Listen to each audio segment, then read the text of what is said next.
Seorang guru harus memberikan contoh yang baik bagi siswanya.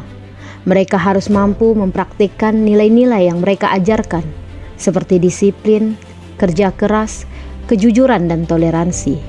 Seorang guru juga harus menjadi panutan yang baik bagi siswanya, seperti prinsip yang diajarkan oleh Ki Hajar Dewantara. Di depan memberikan teladan, di tengah membangun kehendak atau niat, di belakang memberikan dorongan. Bismillahirrahmanirrahim. Assalamualaikum warahmatullahi wabarakatuh. Perkenalkan, nama saya Anissa dengan NIM 239015495063. Saya mahasiswa PPG dalam jabatan kategori 1 tahun 2023 Program Studi Sejarah LPTK Universitas Negeri Makassar. Hari ini, Kamis tanggal 30 November 2023, saya akan melakukan uji kinerja di sekolah saya, MAN 1 Ketapang, Kabupaten Ketapang, Kalimantan Barat, dengan materi Sistem dan Struktur Politik Ekonomi Indonesia Masa Orde Baru. Semoga video pembelajaran saya bisa bermanfaat. Selamat menyaksikan. Assalamualaikum warahmatullahi wabarakatuh. Waalaikumsalam warahmatullahi wabarakatuh. Apa kabar kalian hari ini? Alhamdulillah, luar biasa. Sehat semua ya? Silakan dicek dulu di bawah-bawah mejanya, di samping-samping mejanya, apakah ada sampah? Berarti yang pikir hari ini laksanakan tugasnya dengan sebaik-baiknya. Oke, sebelum kita mulai pembelajaran kita, mari berdoa dulu. Jelas, pimpin doa. Ista'id kiamat. Ta'zim salam. Assalamualaikum warahmatullahi wabarakatuh. Waalaikumsalam warahmatullahi wabarakatuh. Lulusan. Iqra surah Al-Fatihah. Bismillahirrahmanirrahim.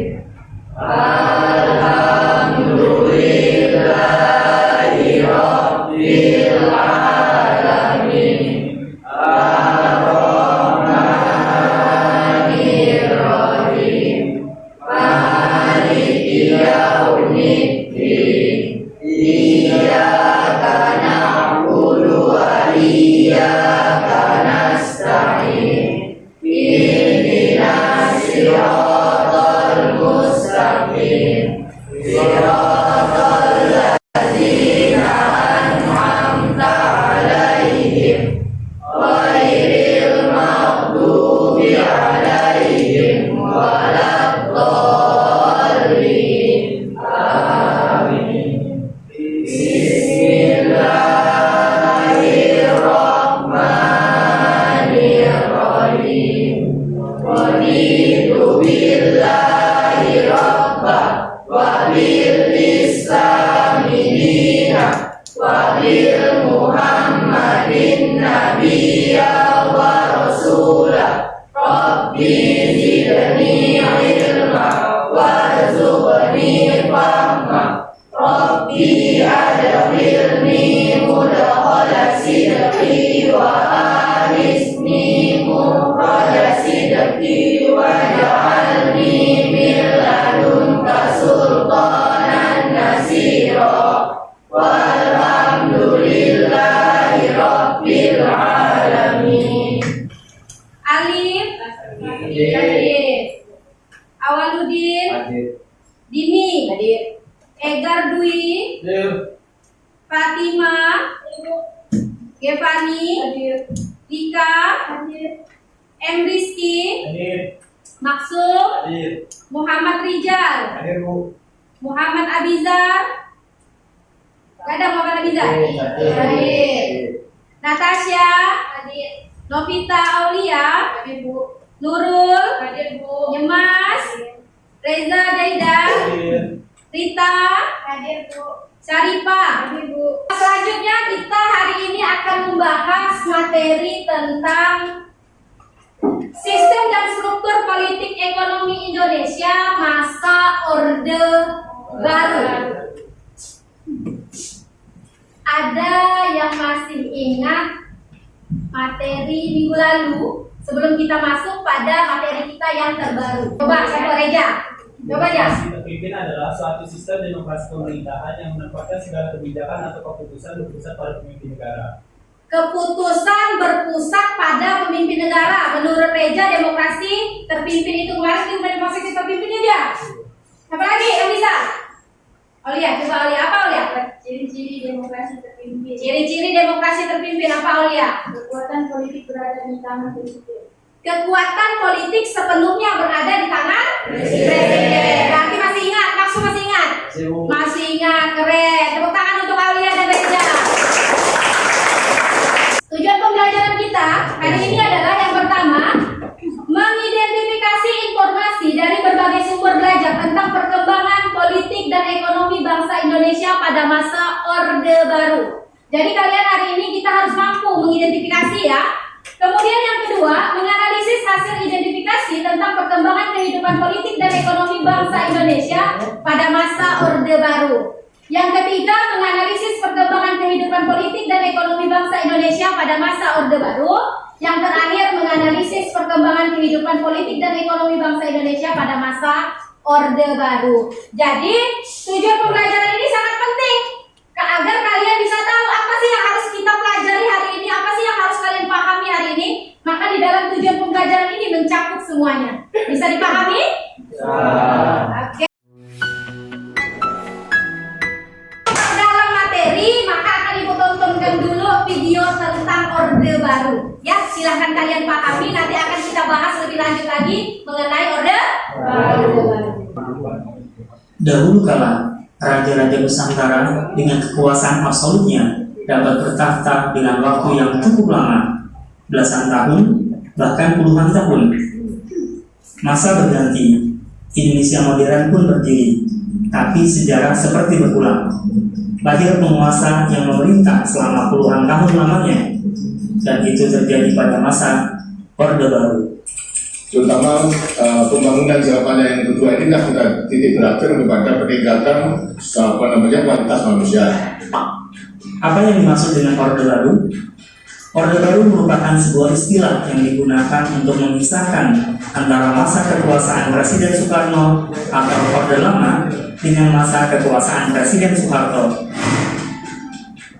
Orde Baru dapat pula didefinisikan sebagai era pemerintahan Presiden Soeharto di Indonesia.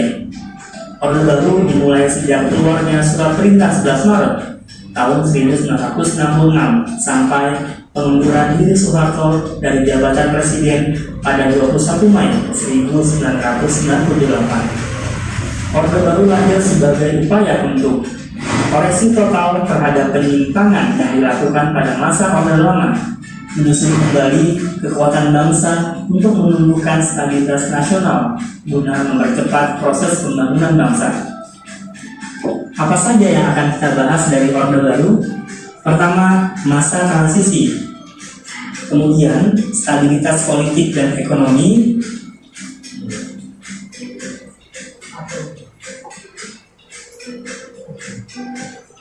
Dilanjutkan dengan integrasi Timur-Timur. Dan yang terakhir, dampak kebijakan pemerintah Orde Baru. Dengan pelantikan kabinet Dwikora yang disempurnakan, para mahasiswa, pelajar, dan pemuda memenuhi jalan-jalan menuju Istana Merdeka. Surat Perintah 11 Maret. Surat Perintah 11 Maret atau Super Semar adalah surat perintah yang ditandatangani oleh Presiden Soekarno pada 11 Maret 1966. Surat ini berisi instruksi Presiden Soekarno kepada Letjen Soeharto selaku Menteri atau Panglima Angkatan Darat untuk mengambil segala tindakan yang dianggap perlu guna mengatasi situasi keamanan yang semakin memburuk pada masa itu. Sebelum Super Semar terbit, kondisi keamanan Presiden Soekarno terancam. Pada Jumat 11 Maret 1966, Presiden memimpin sidang kabinet Dwikora. Pada saat sedang berlangsung, Ajudan Presiden Dirjen Sabur melaporkan adanya pasukan tidak dikenal yang sedang menuju istana. Presiden Soekarno yang saat itu sedang memimpin sidang kabinet di Kora segera menyerahkan pimpinan sidang kepada Dr. Leimena. Selanjutnya, Presiden menuju Istana Bogor didampingi oleh Subandrio dan Khairul Saleh. Pada hari yang sama, 3 perwira tinggi Angkatan Darat yaitu Majen Basuki Rahmat, Brigjen Muhammad Yusuf, dan Brigjen Anil Makmur menemui Presiden Soekarno di Istana Bogor. Di Istana Bogor, ketiga perwira tersebut meyakinkan kepada Presiden Soekarno bahwa ABRI, khususnya Angkatan Darat, selalu siaga mengatasi keadaan. Selanjutnya, Presiden Soekarno memerintahkan ketiga perwira tersebut untuk membuat konsep surat perintah yang ditujukan kepada Letjen Soeharto. Surat tersebut berisi perintah untuk memulihkan keadaan dan kewibawaan pemerintah. Surat perintah tersebut ditandatangani oleh Presiden Soekarno pada 11 Maret 1966. Oke, baiklah. Bagaimana? Udah diamati videonya? Paham tidak apa yang disampaikan di video? Paham. Kita bahas ya. Dari video yang kalian amati tadi, bahasanya mengapa sih pada masa pemerintahan pada masa pemerintahan Soeharto itu disebut masa Orde Baru? Ada yang bisa nggak? Karena untuk memisahkan keadaan sosial politik pada era yang sebelumnya. Sebelumnya pada masa pemerintahan Soekarno itu disebut dengan masa pemerintahan lama. Dengan dipisahkannya hal-hal yang seperti itu, maka disebutlah bahwa pada masa pemerintahan Soeharto itu disebut dengan masa pemerintahan Orde Baru. Selanjutnya, masa transisi. Jadi tadi di dalam video sudah dijelaskan pada masa transisi itu ada Front Pancasila. Front Pancasila ini dibentuk oleh organisasi-organisasi mahasiswa, pelajar, Persatuan Pelajar Indonesia, apa ini? Kasih Sarjana Indonesia. Mereka membentuk Front Pancasila untuk menuntut pemerintah pada saat itu dan menuntut pemerintahan disebut dengan Tritura atau 3 tuntutan rakyat. Isi Tritura nih tertuang di sini. Yang pertama, bubarkan PKI beserta ormas. Yang kedua, pembersihan kabinet dari unsur-unsur PKI, karena pada saat demokrasi terpimpin PKI itu mendapat kedudukan tertinggi karena porsi kursinya paling banyak. Jadi mereka banyak sekali berada di kabinet-kabinet pada masa demokrasi terpimpin. Kemudian pada masa Orde Baru dituntut di Tritura, nih tuntutannya pembersihan kabinet dan dari unsur-unsur PKI. Kemudian penurunan harga kebutuhan pokok karena pada saat itu terjadi inflasi sampai 650%. Mau gimana tuh 100%-nya gimana rasanya? Misal harga bensin Rp10.000 naik, nggak usah 10 deh, jadi biar nyaman kalian membahas harganya. Misalnya harga bensin Rp1.000 naik 650%, berapa tuh naiknya? Untuk 100% saja jadi berapa? Jadi 2.000, apalagi 650% naiknya luar biasa. Sekarang harga bensin Rp10.000, andaikan naik 65.000, sekolah nggak? Andaikan naik 650.000 seliter. Tuh, jadi tuntutan rakyat. Kata si Umar bilang bersepeda ya bu gitu. Jadi tuntutan rakyat pada saat itu selain pembubaran PKI beserta ormasnya, pembersihan PKI pembersihan kabinet dari unsur-unsur PKI dan juga penurunan harga kebutuhan pokok. Setelah Ibu jelaskan, setelah Ibu berikan pemahaman tentang masa Orde Baru, apakah ada yang ingin bertanya dari kalian semua? Ada yang belum paham? Ya, Bu. Silakan Jan, mau nanya Jan. Tanya apa Jan? Saya mau tanya, mengapa Super Semar menjadi lahirnya Orde Baru? Mengapa sih Super Semar itu menjadi Lahirnya. kelahirannya Orde Baru ya? Oke. Ada yang mau jawab nggak? tadi sudah dibahas. Oke, silakan. Karena Supersemar merupakan tonggak lahirnya Orde Baru karena membuka jalan bagi Soeharto untuk memimpin dan mengubah tatanan pemerintahan Indonesia. Selain jawaban dari Julfa bahwa Supersemar menjadi tonggak karena yang memegang mandat Supersemar mendapatkan kekuasaan penuh tentang sistem pemerintahan pada saat itu. Oke, ada pertanyaan lain, silakan. Oke, udah paham semua? Oke, kalau sudah paham berarti selanjutnya kita akan diskusi satu kelompok sesuai yang sudah kita bagikan dari awal. Silahkan kalian membentuk kelompok, satu kelompoknya 5 orang. Kelompok 1 posisi di sini boleh, 2, 3, 4 di situ boleh, 5 di sini boleh, silakan. Silakan bergerak, kalian akan berdiskusi. Jadi sistem diskusinya, kalian tahu kalau diskusi itu gimana modelnya? Saling bekerja kan? Kelompok saling bekerja sama. Jadi ibu tidak mau lihat, karena ibu tidak mau lihat ada yang diam-diam saja atau main-main handphone. Jadi semuanya wajib bekerja. Silakan kalian bekerja dalam kelompok, kemudian presentasi ke depan. Salah satu akan menjadi moderator, kemudian yang 4 mempresentasikan apa yang sudah kalian buat di diskusi kelompoknya. Silakan bentuk kelompoknya.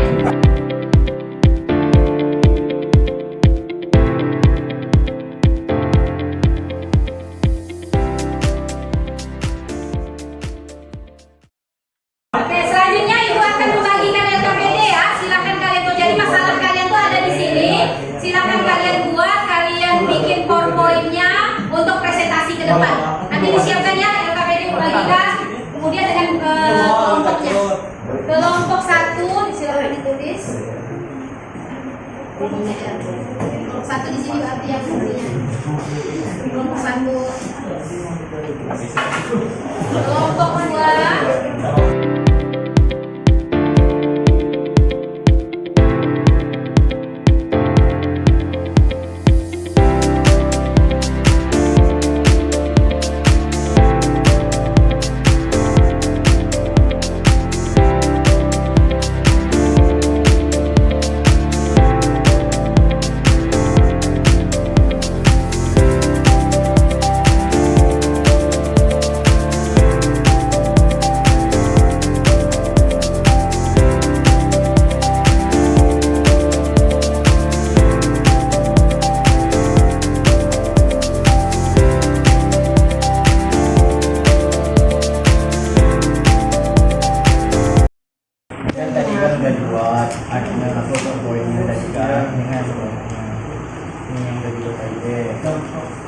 Sama pengertian sepertinya latar belakangnya. Tujuan ini ada. Ini dampak super semarnya. Sudah presentasinya membahas tentang dualisme kepemimpinan nasional. Terus ini untuk bagian Devani, bagian pengertian. Yang kedua bagian Adit, membahas menyebab terjadinya dualisme kepemimpinan nasional masa Orde Baru. 2 slide. Politik luar negeri yang pada akhirnya bukan merupakan politik netral. Lanjut. So kita nanti jelaskan tujuan politik luar negeri nih. Tujuannya nih, tujuannya ada banyak ya, ada 4. Tipe yang baca nanti. Aku pun punya jadi kekurangan transparansi sistem pemerintah Indonesia kala itu pada tahun ya sip. Oke, coba Seperti di sini yang terimanya juga yang bantu. Bantunya sesuai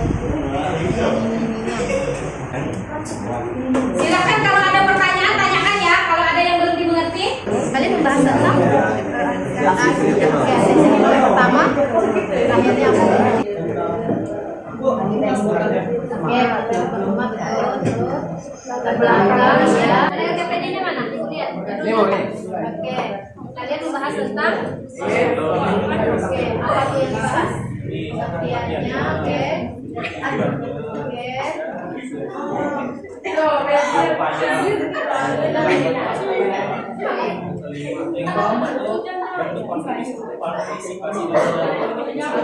Nanti enggak, moderatornya udah siap. Presentasi kan dari gua berempat nih, jadi ada yang dua baru. Moderator juga sih. Nanti satu orang satu, berarti lebih nih nampaknya. Nyemas juga dapat. Waktunya tinggal 5 menit lagi. Kelompoknya urut saja yang presentasi ke depan nanti Bu panggil dari kelompok 1 ke kelompok 2, 3, 4 dan 5. Assalamualaikum warahmatullahi wabarakatuh. Waalaikumsalam warahmatullahi wabarakatuh. Berdirinya kami di sini bukan karena tidak disediakan kursi, tetapi kita ingin presentasi. Saya akan menjelaskan tentang isi tuntutan Tritura. Tritura berisikan 3 tuntutan yang dipelopori oleh kami dan kami. Kesatuan aksi yang terbangun dalam Front Pancasila. Berikut merupakan isi Tritura yang dibacakan. Kami akan menjelaskan tentang Super Semar. Pengertian Super Semar. Super Semar adalah surat yang menjadi penanda peralihan kepemimpinan nasional dari pemerintahan Orde Lama ke Orde Baru. Isi Super Semar yakni perintah terkait situasi keamanan pemerintahan Indonesia kala itu. Dualisme kepemimpinan Soeharto pada tahun 1966 sampai 1967 identik dengan adanya 2 pemimpin dengan kewenangan yang sama sebagai kepala pemerintahan, yaitu Soekarno yang menjabat sebagai presiden dan Soeharto yang menjadi pengemban surat perintah 11 Maret. Selanjutnya akan dibacakan oleh Aditya. Penyebab terjadinya dualisme kepemimpinan nasional masa Orde Baru. Pada saat bersamaan, Presiden Soekarno masih berkedudukan sebagai kepala pemerintahan. Kondisi tersebut memunculkan paradigma dualisme kepemimpinan dalam negara. Meskipun demikian, kedudukan Presiden Soekarno dalam pemerintahan semakin lama. Dengan demikian, dualisme kepemimpinan terjadi karena adanya Super Semar. Terima kasih Adit. Karena tadi dibuka dengan pantun, maka akan ditutup juga dengan pantun. Burung dara, burung cendrawasih, cari dulu ke Papua. Cukup sekian dan terima kasih. Semoga bermanfaat untuk semua. Wassalamualaikum warahmatullahi wabarakatuh. Pengertian pertama akan disampaikan oleh Reja.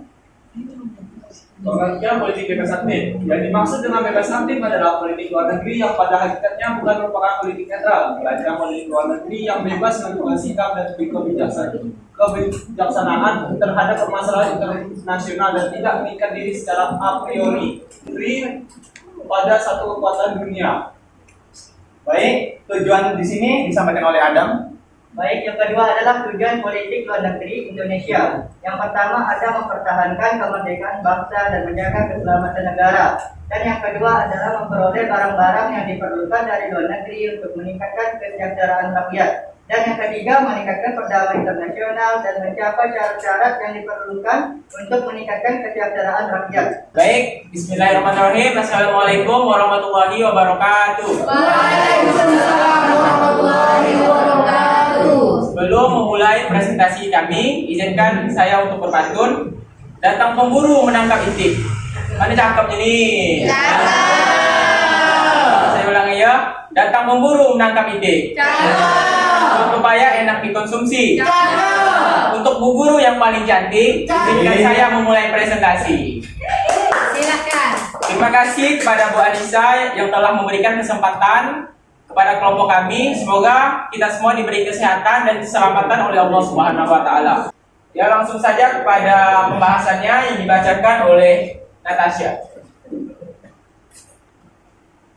Pengertian Dwi Fungsi Abri. Dwi Fungsi Abri, Angkatan Bersenjata Republik Indonesia adalah kewenangan yang dimiliki tentara saat Presiden Soeharto berkuasa.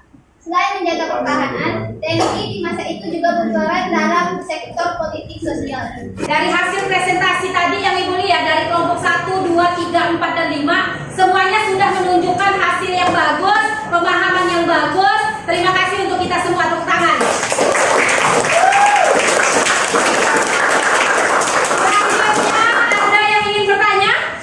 Ada yang belum paham? Kalau sudah paham semua, kita akan melangkah ke tahap selanjutnya, yaitu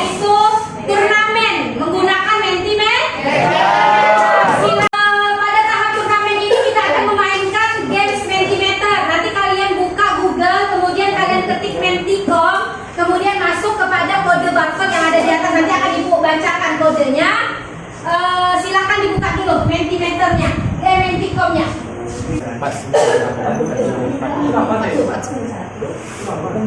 Kodenya adalah 44913418. Silakan.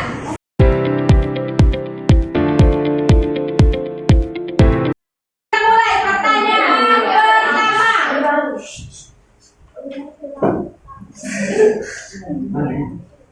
Ready.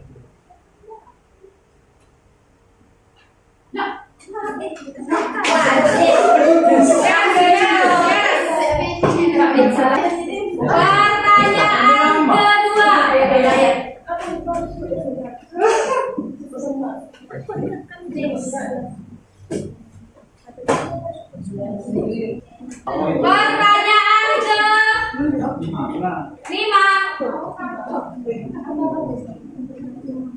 Pertanyaan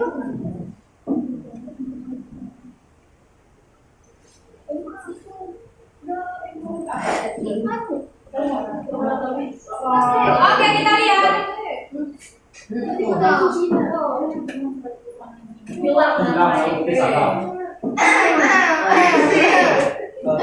Disusul.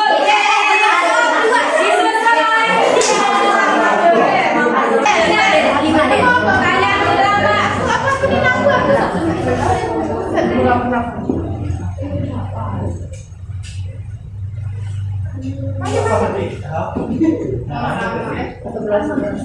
Oke, kita lihat ya.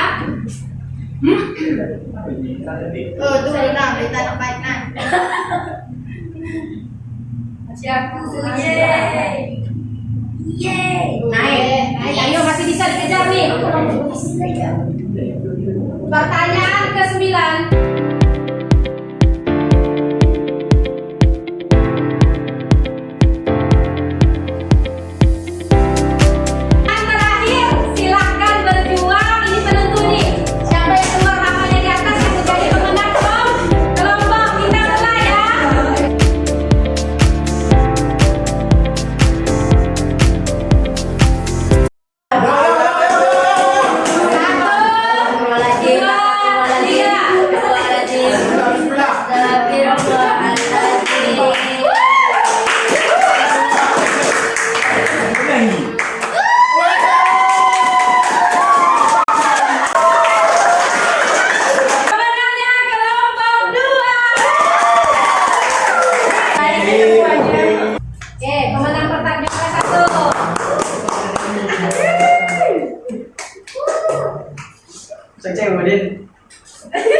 Oke, silakan ditunjukkan hadiahnya.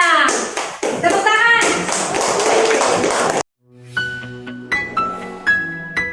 Oke, dari game tadi kita sudah dapat tim terbaiknya adalah kelompok 2. Tepuk tangan untuk kelompok 2. Yang lain jangan kecewa, jangan berkecil hati. Nanti pada pembelajaran selanjutnya akan ibu siapkan lagi game-game yang lebih seru lagi dari hari ini. Silakan belajar dengan baik karena hanya orang-orang yang belajar yang akan menjadi pemenang. Oke, selanjutnya kita akan refleksi pembelajaran kita hari ini. Silahkan kalian tulis pendapat kalian, satu kata saja pendapat kalian tentang pembelajaran kita hari ini. Bebas apa saja yang menurut kalian. Kecewa tentang apa? Misalnya senang, bahagia, seru dan lain sebagainya. Bebas, terserah kalian. Oke.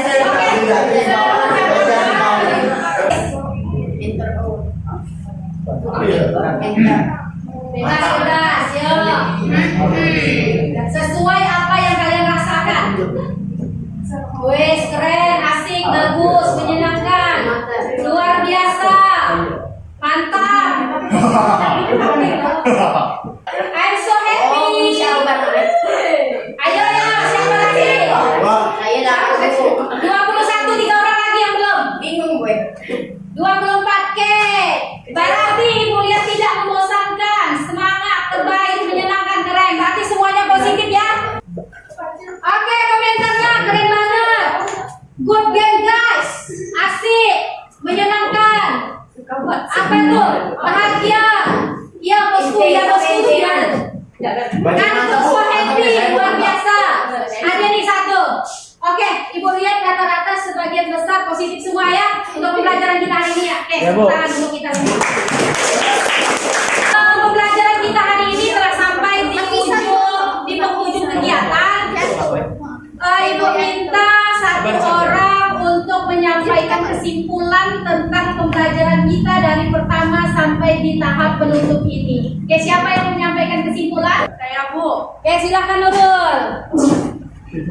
Kesimpulan pembelajaran pada hari ini yang saya ambil adalah Orde Baru dimulai pada masa jabatan Presiden Soeharto. Tentang waktu yang diambil, kekuasaan pemerintah Orde Baru berlangsung selama 32 tahun. Diawali dengan surat perintah yang dikeluarkan pada 11 Maret 1996 hingga tahun 1998. Nah, lahirnya Orde Baru ditandai dengan Trituntutan Rakyat atau Tritura yang terdiri dari 3 tuntutan, yakni pembubaran PKI, pemberontakan Kabinet Bigora, dan penurunan harga. Sekian kesimpulan yang dapat saya sampaikan. Terima kasih. Tepuk tangan untuk Nurul.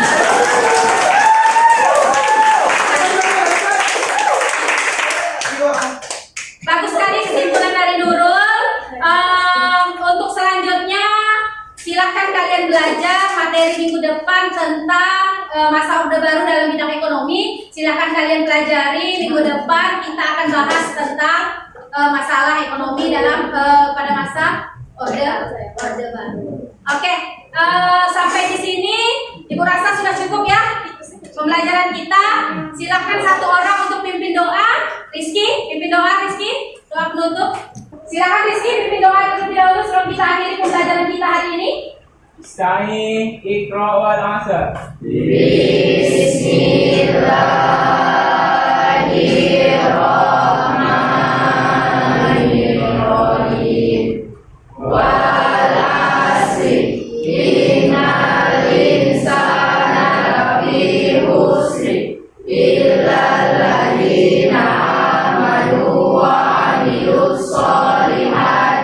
Wa tawasau bil haqqi